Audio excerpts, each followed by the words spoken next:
Fala galera, tudo bem? Boa tarde, boa tarde. A gente está. Boa tarde, boa noite para quem vai ver, bom dia para quem vai ver, é gravado, né? Então a gente vai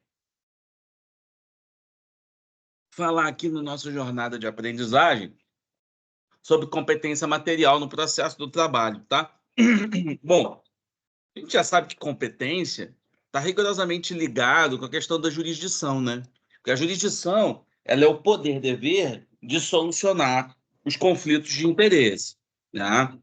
Então, a jurisdição ela é efetivamente o poder-dever que se tem de solucionar os conflitos de interesse, onde o Estado ele efetivamente se substitui às partes conflitantes e, ao se substituir as respectivas partes conflitantes, ao se substituir a essas partes conflitantes, esse Estado ele efetivamente ele impõe a sua decisão a essas partes que efetivamente estão se conflitando, ok? Então, importante a gente pontuar aqui, em primeiro lugar, que a competência ela está diretamente vinculada à jurisdição, tá? E o que que é e o que que é a rigor a competência? A competência nada mais é, e aí eu vou usar o conceito do professor Humberto Teodoro Júnior, onde a competência, ela a rigor nada mais é do que a competência, ela nada mais é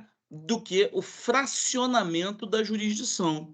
Porque não faz sentido um juiz do trabalho, por exemplo, ele vai e julga, por exemplo, uma ação de direito eleitoral. Não faz sentido um juiz militar, por exemplo, pegar e eventualmente julgar uma ação de direito do trabalho. Assim, não faz sentido.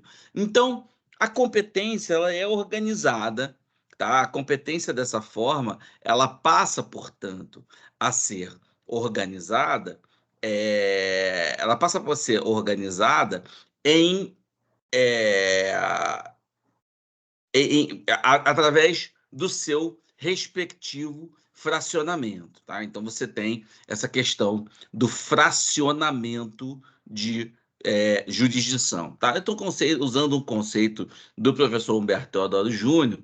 Por que que eu uso esse conceito do professor Humberto Teodoro Júnior, tá? O conceito do professor Humberto Teodoro Júnior é efetivamente o mais moderno, tá? Ele é o mais moderno, ele é o mais antigo, é o mais antigo. Hoje você tem outros conceitos, tá? Que também são relevantes, mas você tem outros conceitos que também fazem parte aí da vida, né? Da, da vida do direito de uma maneira geral. Beleza, tranquilo, vamos lá. É, Bom, deixa eu só ver aqui, pessoal. Deixa eu só ver algum negócio aqui. Tô tentando fazer um negócio aqui, não tô conseguindo. Não sei como é que faz. Espera aí, deixa eu tentar fazer aqui.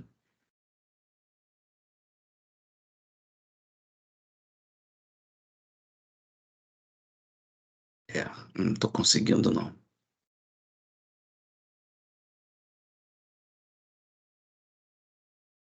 É, não tô conseguindo, não. Tô precisando aqui fazer um negócio, mas não tá rolando.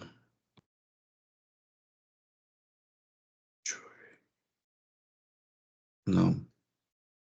Ai, cara, por que que é tão difícil, cara? Por que que muda o tempo inteiro? Por que que esse negócio é tão difícil? Não consigo entender isso, não, cara. É complexo, mas tudo bem. Vamos tocar a vida aqui. É, Bom, vamos lá. Então, prezados, é, então, beleza. A competência, portanto, ela é fracionada em critérios de fixação. Então, três são os critérios de fixação: critério de fixação territorial de competência, onde fixa a competência em razão do local em que a atividade jurisdicional é desenvolvida. Competência hierárquico-funcional, onde a fixação ela efetivamente ocorre em razão do momento em que o órgão jurisdicional atua no processo. A competência pessoal, que efetivamente, fixa a competência em razão da pessoa e a competência material, que é o objeto aqui da nossa jornada, que fixa a competência em razão da relação jurídica material, que dá origem à ação. Bom, 2 não são os critérios de competência, tá? Presta muita atenção a isso, porque foro de eleição e valor da causa, tá? Não são critérios de competência no processo do trabalho, tá? Então, foro de eleição e valor da causa não são critérios de competência no processo do trabalho, ok? Não são critérios de competência. Bom, vamos lá. Vamos falar, então, do nosso critério material de competência. Indo lá no artigo 114 da Constituição, o ponto principal que vocês precisam entender é que o artigo 114 da Constituição, ele sofreu uma alteração do seu conteúdo. Então, o artigo 114, com a emenda constitucional número 45, isso é ponto fundamental, vocês precisam saber disso, tá? Com a emenda constitucional número 45, a emenda o artigo 114, ele sofreu uma ampliação do seu conteúdo.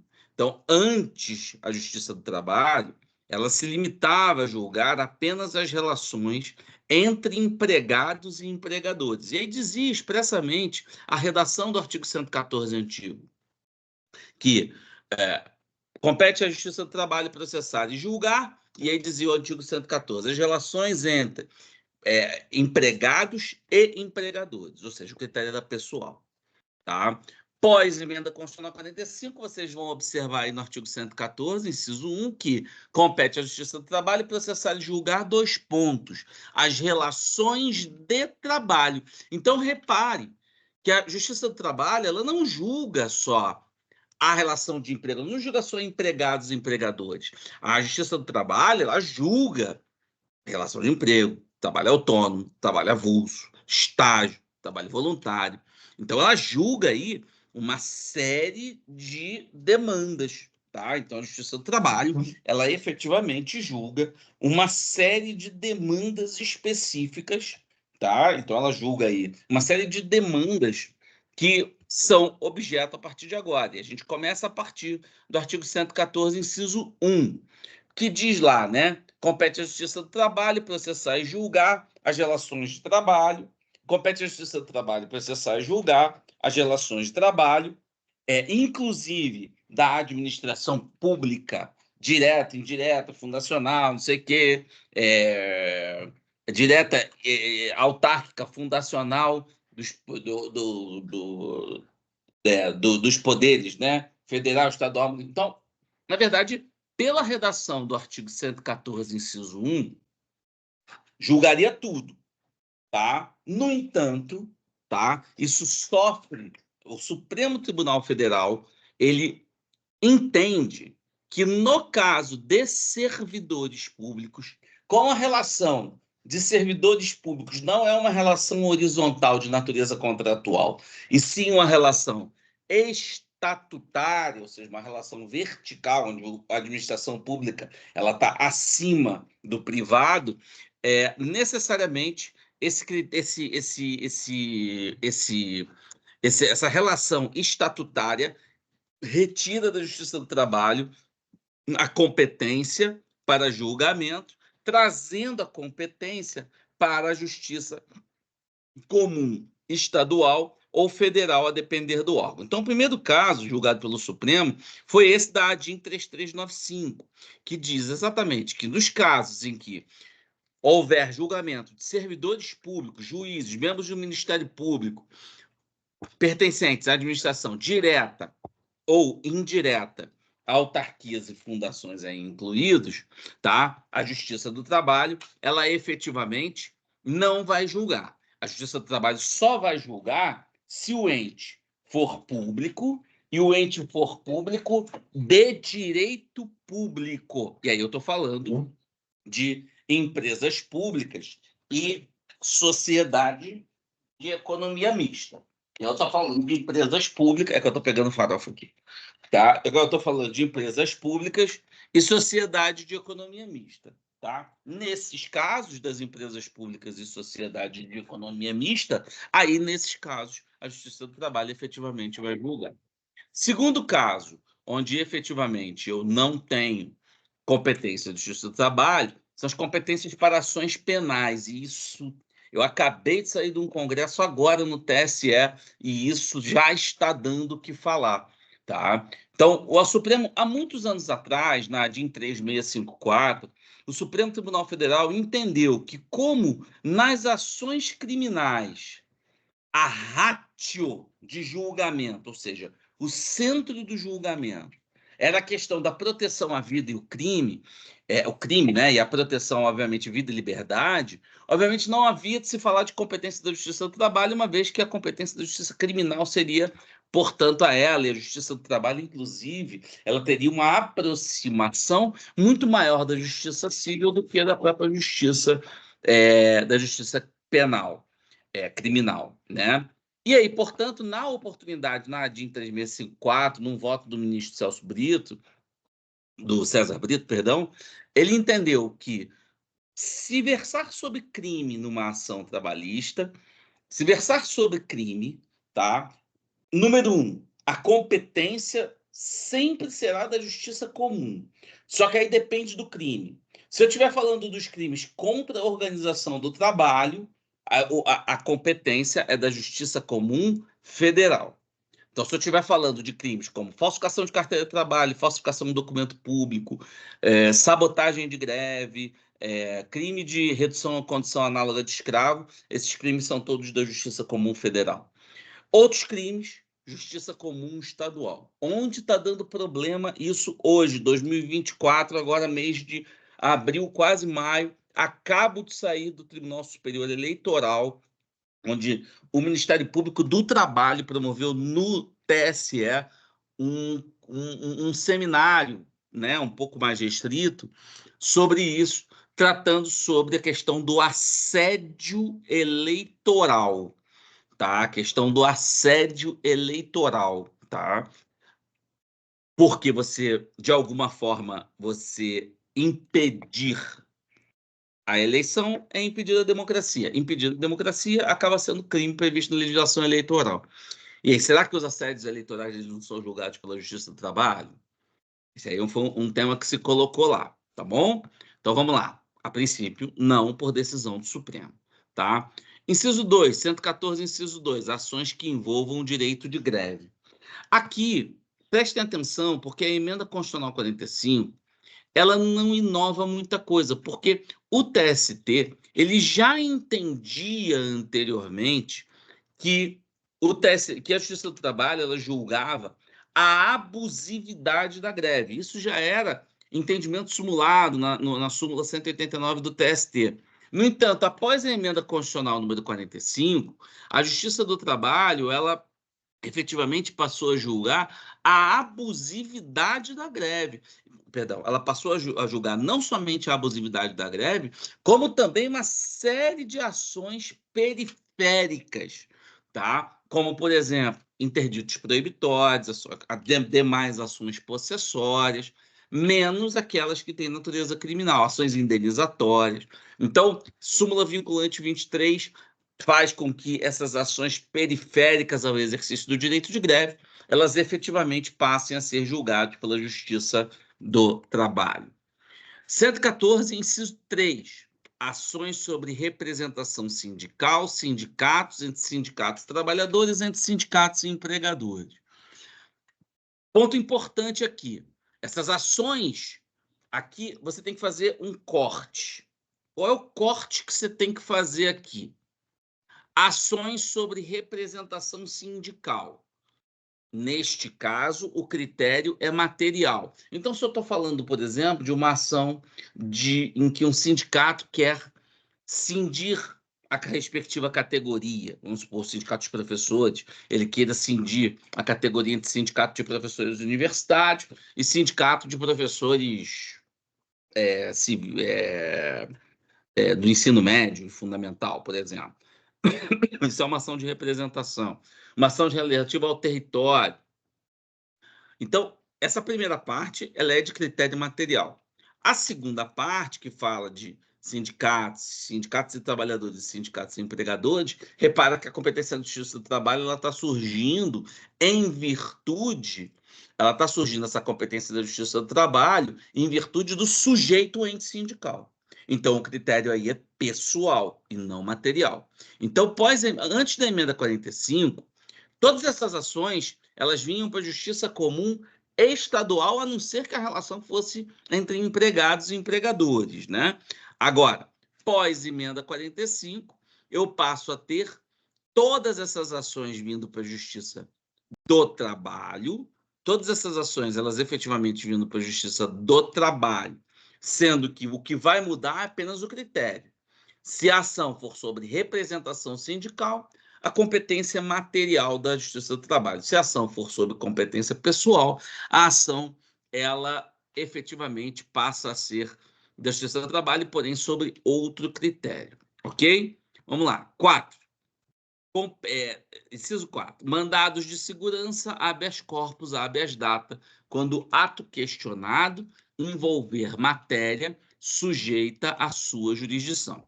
Aqui eu estou tratando das ações mandamentais, ou seja, ações que envolvem, de alguma forma, ato do poder público, e este ato do poder público, tá? Ele envolve ato do poder público, sendo que esse ato do poder público afeta direito fundamental do cidadão, tá? O mandato, o habeas corpus, eu estou falando da liberdade, o habeas data da informação, e os mandados de segurança referem-se a uma violação de direitos fundamentais que não sejam esses que a gente acabou de falar.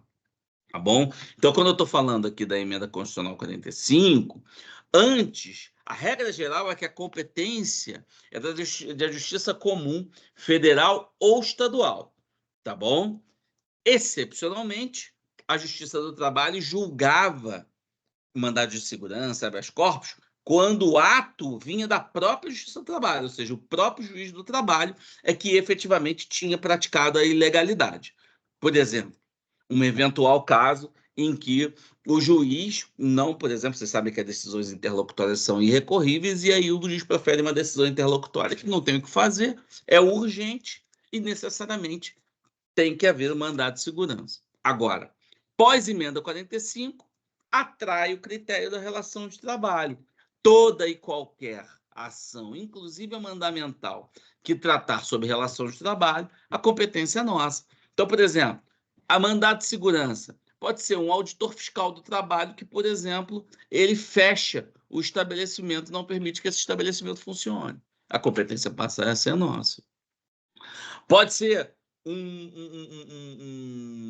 pode ser também o caso de um habeas corpus, tá? De um habeas corpus, e houve isso agora numa empresa subsidiária da Petrobras, onde teve greve, e os diretores da empresa trancafiaram a empresa e deixaram os empregados presos lá dentro, tá? Para continuar trabalhando mesmo durante a greve. Então, nesse caso, coube mandado habeas corpus em face do ato praticado pelo diretor dessa subsidiária da Petrobras.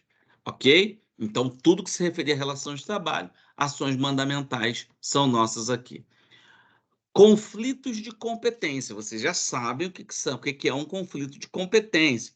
Os conflitos de competência são aqueles onde dois juízes se entendem competentes ou se entendem incompetentes, ou a matéria de um juízo engloba totalmente a matéria do outro. Tá? Então, você tem casos de conflitos de competência. E aí, quando você tem os casos de conflito de competência, a primeira coisa, existem duas premissas que vocês têm que observar. Primeira premissa, tá? Conflitos entre tribunais superiores.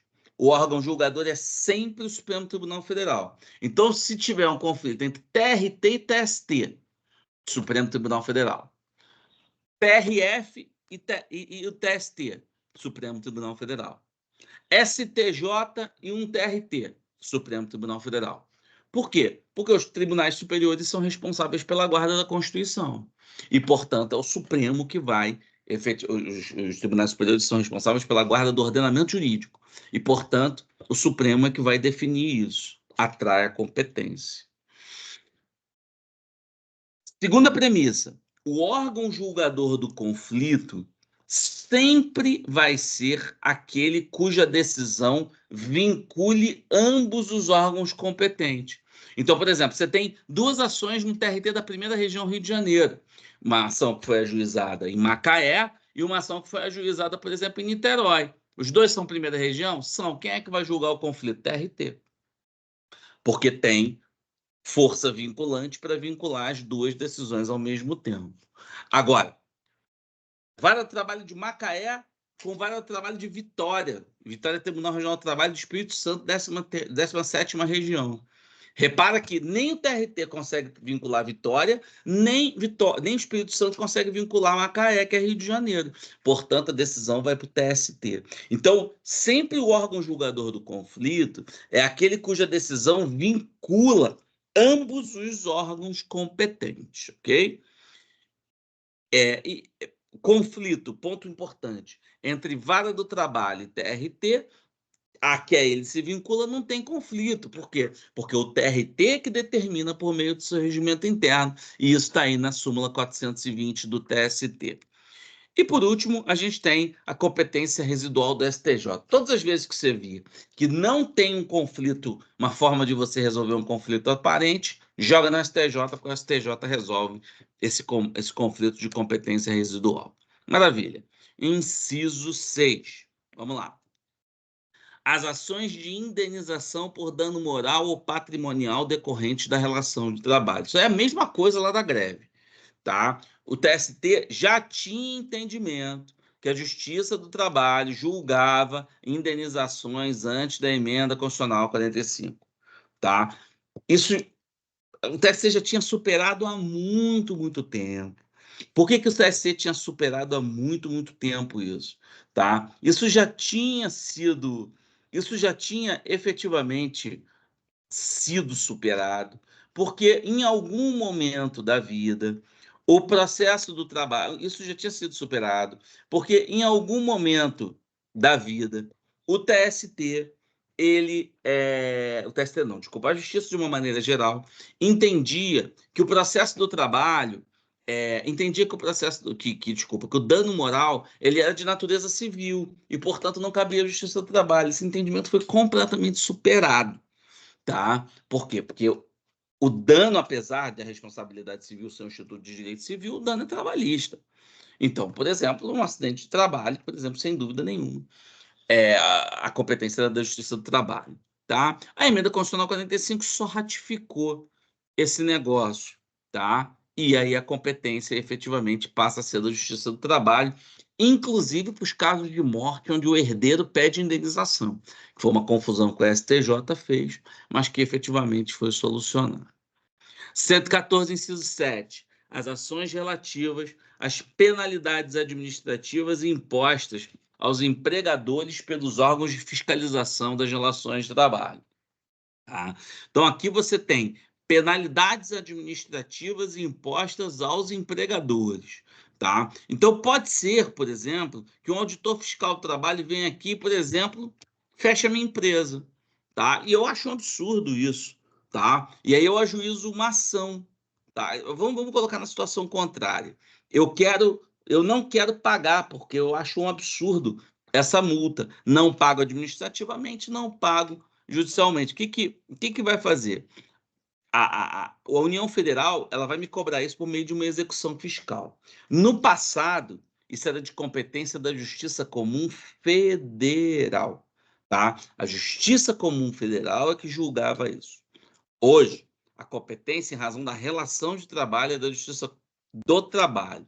Seja numa execução fiscal onde o ente público cobra ao particular, ou seja, se o particular não quer pagar isso de jeito nenhum e pede uma ação para desconstituir a penalidade. Ou seja, o particular é o autor e o ente público é o réu. Tanto em um caso quanto em outro. A competência sempre da Justiça do Trabalho. Inciso 8. A execução de ofício das contribuições sociais previstas no artigo 195, inciso 1, a linha A, inciso 2, seus acréscimos, decorrente das sentenças que proferir, tá bom? Aqui são as contribuições de previdência. Isso aqui gera um problema. Eu não concordo com a súmula vinculante, porque a Constituição, ela expressamente diz o seguinte, lá no artigo 114.8, compete à Justiça do Trabalho processar e julgar as sentenças que proferir. Ele não diz qual é a natureza da sentença. Ele simplesmente diz, ponto. É sentença, ponto. E acabou. O Tribunal Superior do Trabalho acabou, entre aspas, inovando. E ele passou a entender que apenas as sentenças que condenam em dinheiro é que tem competência previdenciária da Justiça do Trabalho. Então, por exemplo, se você tem uma condenação de horas extras, adicional noturno, não sei o quê, disso vai gerar previdência social. Aí esta previdência social é executada pela Justiça do Trabalho.